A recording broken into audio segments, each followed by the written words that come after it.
Good evening and salutations, my Jade fans.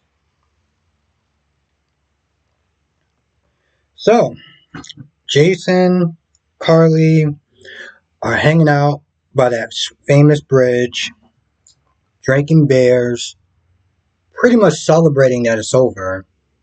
And I'm just like, don't y'all think that's a little premature?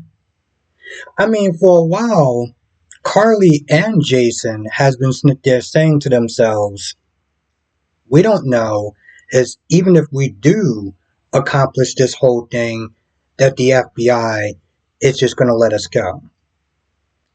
And Brennan has sit there and said a number of times that as long as they have the evidence on you, they can theoretically make Jason continue to work.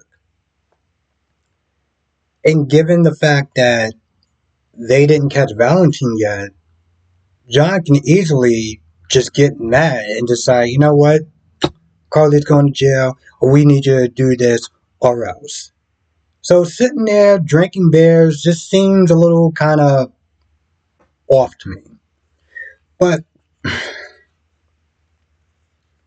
throughout their talk, which is somewhat interesting and somewhat boring, one of the things that Carly asks is, now that you got your life back, what are you going to do? And, he talks about how he can't go back to the way that things were. I found it interesting that after Carly brought up Sam being hard on him, he was like, I understand this, that, and the third. He brings up the fact that the last time that he came back, they got together, and then he left, and he was like, that wasn't fair to her. And I get that, but I feel like in a way that was to show that they're telling us that if you think that Jason and Sam are getting back together, that ain't happening.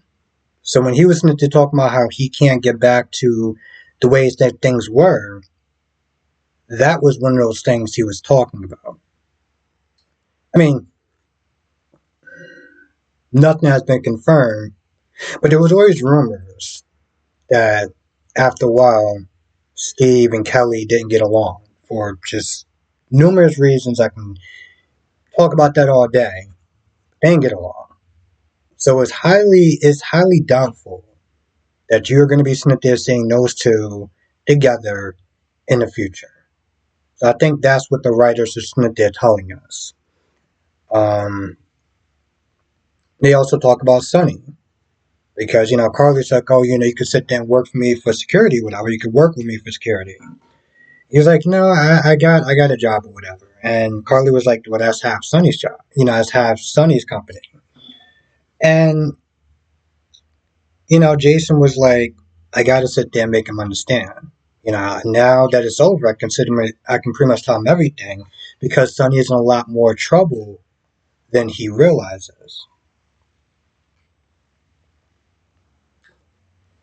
Now, one of the conversations that was, I would sit there and say, somewhat off was Tracy and Cody. Listen, it's always nice to sit there and see Tracy. We've known her as scheming and kind of mean spirited at time and very tough as nails, very hardcore. We also seen human sides of her, right? And yeah, it always is nice to sit there and see a human element to her. But her reasoning for coming to talk to Cody just seemed, what are we doing? I mean, I can even tell why she couldn't go to sleep. First, she said it was the sound of the AC. And then she was there saying, well, because I'm not plotting revenge and scheming and stuff like that, I'm not used to sleep. I'm used to making some sort of list or whatever. So I'm just like, it's just starting to make less and less sense while you're down here talking to Cody. Um, eventually Cody did sit there and tell her about Mac being his father, and the reveal didn't go the way that he wanted it to go, and usually his instincts to sit there and run because, hell, why sit there and face what you did when you could just be a coward and just run away from the situation? But like Sasha and Maxie, I was gonna say Jane or Janet or whatever her name. I think it's Jane Elliott.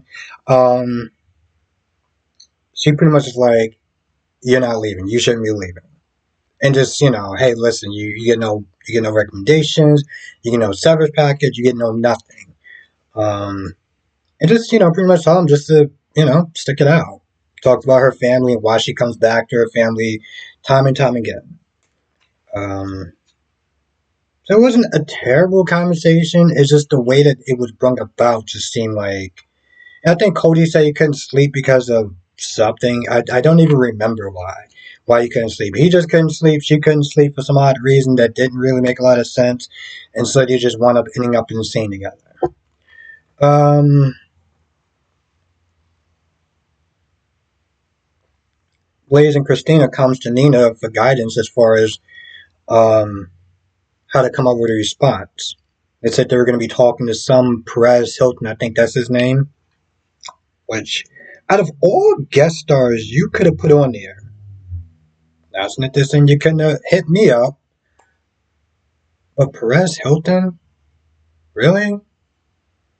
It, not to get into his ish, but he's known for way more bad stuff than he is for good stuff. So why you put him on there is just beyond me.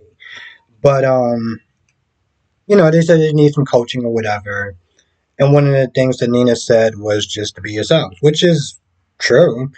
Um, but she also apologized for, even though she didn't put out the story, it was still her company. So she brought down Dwight. And at first, Dwight says something that was a little kind of off. I don't remember if it was like, the fact that when he came down, he was like, oh, well, the fact that you hid this from the world just kind of comes across as like disingenuous or something with an H or whatever.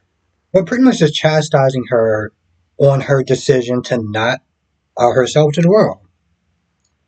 And so, Christina was meant to saying, at the end of the day, we're just people, you know, because Dwight pretty much, and I did feel a sense of sincerity to him on some level. Basically said that, hey, listen, I got to this job. I want to sit there and make a name for myself. I want to put out something.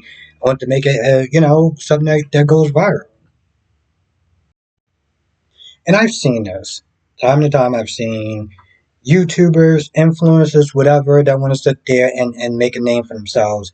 And they don't care who they hurt. They don't care how bad their reputation takes a hit. They just want to be sensational. And that's what Christina was like, we're still human. You didn't treat us like humans. Um, so, he apologizes. She's like, well, I don't accept it. Part of it, at that point almost felt like kind of a waste of breath. Because in all reality, you're not even apologizing because you want to apologize. You're apologizing because Nina told you to apologize. So, although I did sit there and say it was sincere, it was still forced, um, which made it kind of a moot point. Now, while that's going on, Brooklyn gets to Sonny's house, and after giving Natalia a piece of her mind, they would sit there and come to some sort of truce. Long story short, Natalia's going to have very little input and involvement when it comes towards his business. Hell, after all the stuff that Brooklyn requested, it was like, is she going to be allowed to use the copy machine? I mean, I get it. For a very long time, she has been controlling Blaze's career and telling her what to do, how to do it, what to wear, how to wear it, this, that, and the third. And Brooklyn was like, yeah, that stops now. I don't know exactly what her role is going to be, but Natalia at this point is just like, she don't really have a lot of options. So she accepts. Um, Dex and Chase. Um, Talk about baseball teams that apparently New Yorkers don't like. Um, Chase still misses his dad. Talk about the positive role model he was growing up, from everything from um, being in Little League to just joining the force, and how supportive he was, how much he misses him, which it almost got me a little bit. I know what that's like, so I get that part. And then Dex, they're talking about the exact opposite, how he pretty much wanted to get away from his family, and the first chance that he got a chance to join the army, he was done. Um, but he doesn't regret leaving the army, given what happened and everything, and still having that level of camaraderie with his fellow officers and stuff like that. And also Smith is saying, hey, listen, people respect Dante. Now, the whole, they don't question him anymore. He's above reproach even by the higher ups. I don't feel like that's a thing. A thing. Yes, he's arrested his father when he had to, but you can't sit there and tell me that there's not some people in there that don't have some sort of level of doubts when it comes towards Dante and how he proceeds with Sonny. Hell, it wasn't even that long ago. They had somebody else come in there, and I think then Case came in there afterwards. So you're not going to tell me that no one's there looking at Dante a little side eye like, yeah, you're a good cop and everything, but you still got that blood connection. So there's always going to be a certain level of a doubt and scrutiny. That's just how it is. Oh, even if Sonny left and he went to a different state somewhere else, I'd still be looking at him. Um.